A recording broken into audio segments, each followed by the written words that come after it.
This is an emergency message issued by the Office of Civic Safety and Domestic Stability in coordination with the National Emergency Broadcast System. Please remain calm. This message is not a test. At 4:12 a.m. local time, multiple households across the state reported receiving unexpected phone calls. The numbers originated from within the homes themselves. In each case, the call was received on a landline or homebound device. Caller ID displayed familiar names: mothers, grandmothers, older sisters, individuals who, according to family testimony, had passed away recently, some within days, some years. The first verified case occurred in a residence in Grayson County. A child, age 11, was awoken by the sound of the kitchen phone ringing. When he picked up, the voice on the line said, "Come to my room, baby. I'm cold." It was his mother's voice. She had died of pneumonia in the upstairs bedroom 2 nights earlier. The bedroom door was still sealed with police tape. When the father checked the call log later that morning, he found no trace of the call. Only one entry, labeled "Incoming Mom's Room." Further investigation revealed no device in the mother's bedroom capable of making calls. But neighbors reported hearing the boy whispering to someone through the door for over 10 minutes. He was alone in the house. He had never unplugged the phone. Since that initial event, 41 similar calls have been reported in the last 48 hours. The voice on the line is always warm, familiar, reassuring, but it always asks the same question: "Can you come upstairs?" Please listen carefully. The voice may resemble your loved one, but it is not them.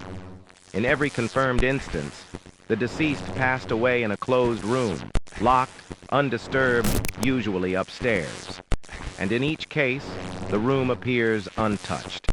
But if the door is opened after the call, the room is never empty. One family in Pinehurst reported opening their daughter's sealed bedroom after receiving 5 consecutive calls from her number. She had died there from complications after surgery. When they entered the room, they found the phone off the hook and the window wide open. There were wet footprints on the carpet, small, bare, leading from the window to the phone, and then back under the bed. A smell of hospital disinfectant lingered for hours, despite no cleaners being used. Authorities are urging the public not to answer any phone calls between the hours of 3 a.m. and 5 a.m., especially if the call is coming from inside the house.